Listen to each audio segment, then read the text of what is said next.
Y yo quisiera preguntarle a ese fulano, así lo voy a llamar, que parece que no solo ha envejecido su cuerpo, sino también su mente. ¿Cuánto cuesta un ser humano cuando muere en una situación de estas que se dan con estos fenómenos? Yo creo que hay momentos que hay que olvidarse del fenómeno político. Hay momentos que tengo que ubicarme como ciudadano. Hay momentos que tengo que ubicarme, si soy político, con la responsabilidad que yo represento, no importa el color. Señores, usted escuchar a un elemento decir, con la amenaza que aún representa con las lluvias que nos van a impactar este fenómeno, Melissa, calcular de que cuánto dinero se van a perder porque se ha cerrado el comercio. Óigame, yo lo entiendo, pero tenga cuidado, que cuando se muere una gente, se muere 2 y hasta 36, como han muerto de un solo golpe, y 47 se han desaparecido.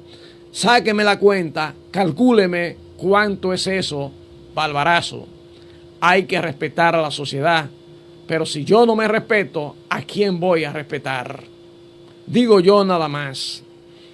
Y quisiera yo compartir con ustedes algunos párrafos del artículo que escribí esta semana y que usted puede tenerlo en el periódico El Faro. Mire, allí escribía yo que un artículo como este, hace aproximadamente 3 años que lo escribí y las condiciones continúan igual. Mire, algunos de los fenómenos naturales pueden ser positivos o negativos dependiendo si aportan el bienestar a la sociedad, como es el caso de las lluvias moderadas que son aprovechadas para los diferentes usos que se le puede dar, o por el contrario, cuando esas mismas lluvias, por la cantidad e intensidad con que caen, así como por la irresponsabilidad de las autoridades en ocuparse de una correcta planificación urbana, se convierten en destructivas. Igual sucede con los terremotos y los huracanes. Y aquí ya eso lo hablaba hace un rato, cuando esas lluvias son moderadas y las autoridades han buscado la manera de aprovecharla, entonces son beneficiosas. Pero cuando esas mismas aguas impactan y las autoridades no han sido responsables, sobre todo con lo que es la planificación urbana, entonces la sociedad sufre y es golpeada. República Dominicana está en la ruta de los huracanes y tiene 2 zonas sísmicas, una alta y otra mediana. Aún así, no nos organizamos para proyectar una sana planificación urbana. Por eso, cuando sufrimos un evento de la naturaleza, retrocedemos en el tiempo. ¿Y por qué retrocedemos en el tiempo? Bueno, porque hay damnificado, yo creo que todavía de David hay damnificado en el sur, pero también hay personas que pierden sus propiedades, pierden sus casas y entonces se convierten en lo que hace tiempo habían pasado. Y esas son las cosas que tenemos que evitar. Nuestro país no podrá olvidar el fenómeno del 22 de septiembre del año 1998, día en que por la provincia de La Altagracia, localizada en la zona este de República Dominicana, hizo su entrada el huracán George. Este fenómeno natural de nuestra época contemporánea, aparte de la corrupción administrativa, el narcotráfico y lavado de activos, es el más dañino y el que más daño humano, psicológico y económico ha causado a nuestra sociedad. Hoy, 27 años después, se pregunta por las relaciones, por las reales cifras de personas fallecidas, desaparecidas, mutiladas, con diferentes heridas y traumas. Las publicaciones de algunos organismos internacionales aseguran que las pérdidas económicas sobrepasaron los 32.916 millones de pesos y es innegable que sepultó la comunidad mesopotamia en San Juan, al sur de la República Dominicana. Y por ahí seguimos y vamos a ver los últimos párrafos donde decimos, es seguro que podemos mejorar y además, como este es el mes dedicado a concienciarnos sobre la detección temprana del cáncer de mama y la reforestación, debemos hacer honor a los objetivos que dieron origen a estas dedicaciones, pero para que eso suceda es necesario que las autoridades, la sociedad civil, al igual que los depredadores y aprovechados de nuestro hábitat, cambien de actitud y piensen en el futuro de nuestra República Dominicana, imponiendo un verdadero régimen de consecuencias, así como también realizar las inversiones y transformaciones permanentes. Por aquí tenemos un párrafo donde nosotros hacemos algunas recomendaciones.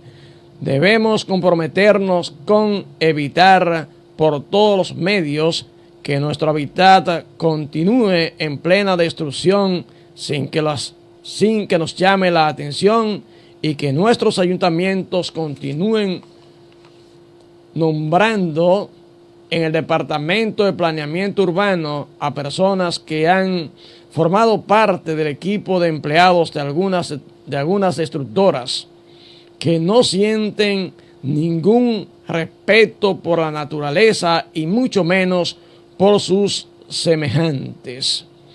Fíjese, cuando hablamos de este tipo de cosas es porque la planificación urbana es vital para que una sociedad se desarrolle, crezca y se desarrolle sana.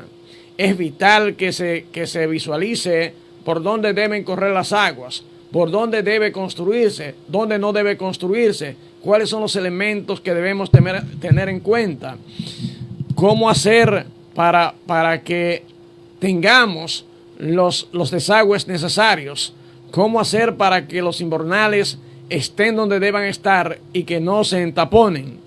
Pero también nosotros ya tenemos que ir pensando dónde debemos hacer ciudades hacia arriba para que nuestra gente se sienta tranquila, sobre todo aquellos que son vulnerables, porque siempre que hay un fenómeno pierden hasta la razón, pierden lo poco o mucho que puedan tener.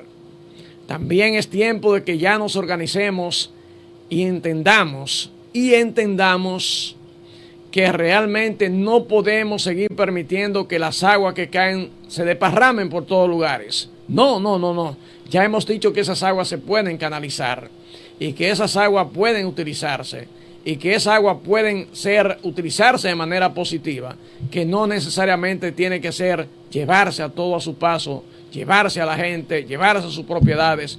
Pero para eso la sociedad tiene que concienciarse y exigirlo a las autoridades, y las autoridades también hacer conciencia de cuál es su responsabilidad ante la sociedad. Hemos tenido autoridades de espalda a la sociedad. Hemos tenido autoridades anunciando por años que hemos crecido sobre un 5%, que hemos crecido tanto por ciento. Ahora, el problema es el crecimiento. Claro que no, qué bueno que crecemos, pero ese crecimiento debe impactar la calidad de vida de los seres humanos. Ese crecimiento debe impactar la calidad de vida de los seres humanos. ¿Y cómo puede impactar ese crecimiento para mejorar la calidad de vida de los seres humanos? Bueno, creando una educación de calidad, cumpliendo con aquello de que cada ser humano debe tener un lugar seguro donde habitar con su familia, impulsando aquello de que cada ser humano debe contar con una actividad, un evento de donde sacar, con qué sostener a su familia, aquello de que los seres humanos deben tener garantizada agua potable, aquello de que los seres humanos deben tener garantizado energía eléctrica. Señores, es garantizar la vida. Pero en estos países aparentemente, mientras más crece la economía, hay un círculo pequeño que crece, pero hay una gran demandada de gente que mientras ese pequeño círculo crece, ellos se hacen más pobres. Ahora, ¿es culpable aquel que se hace más rico? Probablemente no, aunque tiene una responsabilidad social, y dentro de esa responsabilidad social está hacer que su entorno mejore. Si usted es dueño de una empresa, entonces usted tiene empleados y entonces usted debe asegurarse de que ese empleado viva dignamente, pero que ese empleado se forme, pero que ese empleado tenga la capacidad y la concienciación necesaria para entender que sus hijos deben desarrollarse, y el desarrollo entra por la formación y la educación. No es que eso, bueno, pero ¿qué yo hago para que Roque crezca? No, si Roque parte de su empresa, entonces Roque debe participar con usted y usted permitir que no solo Roque, sino cada uno de ese que está en la empresa X crezca con esa empresa X. Porque si eso no sucede, entonces es obvio que el crecimiento suyo está eliminando a los que ayudan a que se forme y se mantenga su capital. Yo pienso que esa es una de las cosas que aquí tenemos que visualizar para entonces en estos tiempos de fenómenos naturales no tener que andar como locos corriendo, no tener que andar de qué voy a comer mañana, porque realmente el que es pobre, el que no se le ayudó a desarrollarse mentalmente, seguirá siendo pobre, aunque tenga dinero, porque aunque tenga dinero no lo va a invertir en su nivel de vida, en su calidad de vida, porque piensa que el dinero se le va a acabar. Y eso es lo que pasa con la corrupción administrativa, y es lo que pasa con el narcotráfico, que son personas que surgen de la nada, y entonces hay unos que tienen mentalidad y entonces ponen ese dinero a rodar en la economía y dañan a todo el que está en la economía. Pero hay otros que lo van guardando, como pasó con uno que le agarraron una casa llena de dólares podridos. Y entonces ese dinero se pierde. Yo pienso que realmente, señores, tenemos que ir pensando como sociedad. Tenemos que ir pensando como colectivo. Tenemos que ir pensando como un país. Y eso no es de la noche a la mañana, porque debe existir como plan de desarrollo. El primer elemento de un plan de desarrollo es cómo se invierte el presupuesto de una nación. Por eso se llama planificación y desarrollo. Yo pienso que nosotros como seres humanos debemos ir organizándonos. Pero yo pienso que desde lo alto, desde el Estado, debe llegar un mensaje en donde la ciudadanía normal, común, entienda que las cosas no le van a caer del cielo, que hay que trabajar para obtener lo que buscamos, y que si nosotros no hacemos nuestra tarea, que si nosotros no hacemos lo que nos corresponde, seguiremos siempre en el mismo lugar. Y debo decirle que cuando avanzamos de edad, entonces no estoy en el mismo lugar, sino que retrocedo. De manera que quería decir eso, y ahora vamos a conceptualizar alguna cosa. Ya decíamos que los fenómenos atmosféricos son los cambios que ocurren en la atmósfera y que están determinados por variables diversas, como pueden ser la presión, la temperatura, la humedad y el viento. Estos eventos incluyen desde la simple lluvia y el viento hasta otros más destructivos, como pueden ser las tormentas, los huracanes, y son estudiados por la meteorología. Lo que decíamos, tenemos la tormenta, tenemos el huracán. Fíjese que la tormenta golpea con menor intensidad a la humanidad, porque es menos fiero, es menos violento,